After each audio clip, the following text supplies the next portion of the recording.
Everyone knows about Pearl Harbour and how the Imperial Japanese Air Force attacked the US. But today, we're going to tell you a different story. A story about what happened the next day. The attack on Hong Kong and the 300 Canadian soldiers defending it. It all began on December 8th, 1941 at 8 o'clock in the morning. Japanese aircraft attacked the Kai Tak Airport and easily damaged and destroyed the few aircraft of the Royal British Air Force. On December 19th, the Japanese had already reached as far as the Wang Mei Chong and Tai Tam Gaps, attacking the headquarters where Brigadier Larson, the commander in charge of the military force, was shot dead. On Christmas Eve of 1941, the Japanese dominated a makeshift hospital at St. Stephen's College. Many wounded troops were brutally bayoneted in their beds. Only those who were survivors later became prisoners of war and endured 5 years of starvation and forced slave labor camps by the Japanese captors. The Royal Rifles of Canada and the Winnipeg Grenadiers were the ones that were charged with defending against the Japanese.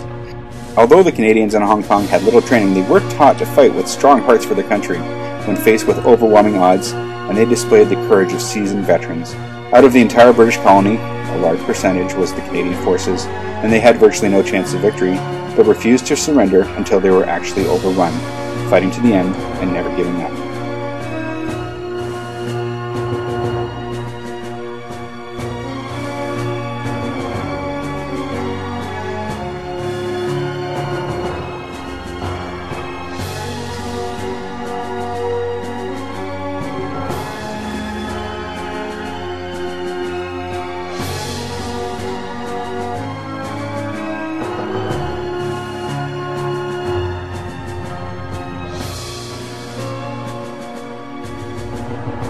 The defense of Hong Kong was based on something called the Gin Drinkers Line, which was created in inspiration of the French Mangeot Line.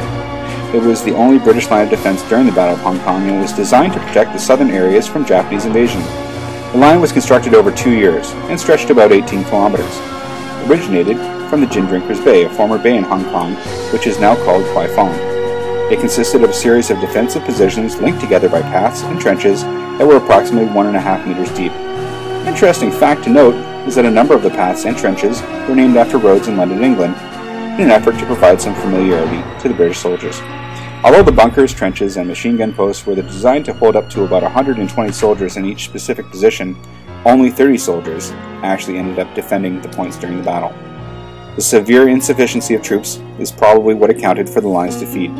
The Japanese even thought that the Gin Drinkers Line would be a tough one to pass, but scouts soon found that there were insufficient troops. Coupled with sneak attacks during the night, when the British only had anticipated attacks during the day, the Japanese were able to break through with ease. The line was expected to hold for 6 months, but when the Japanese attacked, it lasted less than 3 days.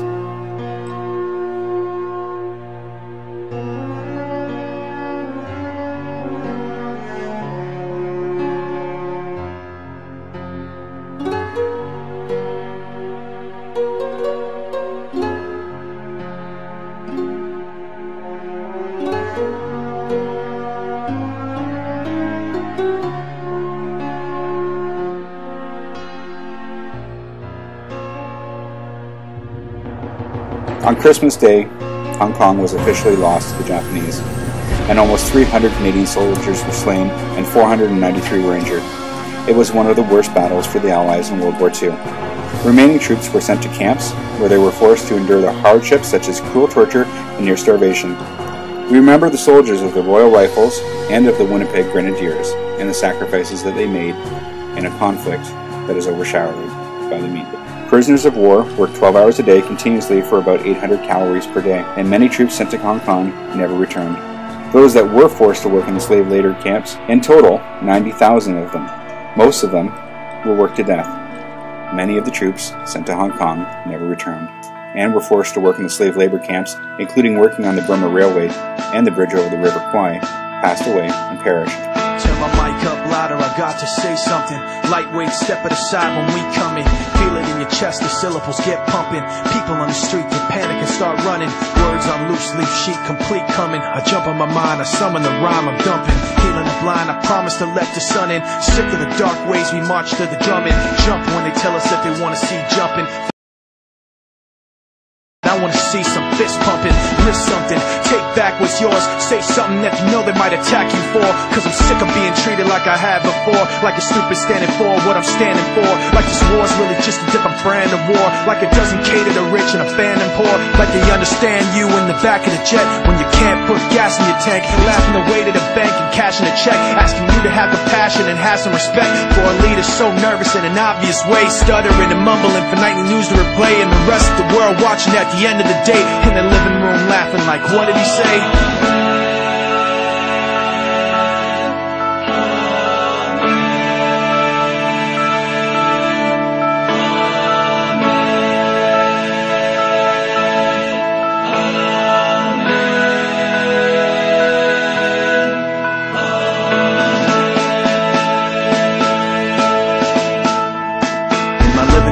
But I am not laughing, cause when it gets tense I know what might happen. World is cold, the bold men take action, have to react to get blown into fractions. 10 years old is something to see, another kid my age drugged under a Jeep, taken and found later under a tree. I wonder if he thought the next one could be me. Do you see the soldiers that are out today to brush the dust with bulletproof vests away? It's ironic, at times like this you pray, but a bomb blew the mosque up yesterday. There's bombs on the buses, bikes, roads, inside your market, your shops, your clothes. My dad, he's got a lot of fear, I know, but enough pride inside not to let that show. My brother had a book he would hold with pride, a little red cover with a broken spine on the back. He hand wrote a quote inside, when the rich wage war, it's the poor who die. Meanwhile, their leader just talks away, stuttering and mumbling for nightly news to replay. The rest of the world watching at the end of the day, both scared and angry like, what did he say?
Sky so blue, the ocean opens up to swallow you.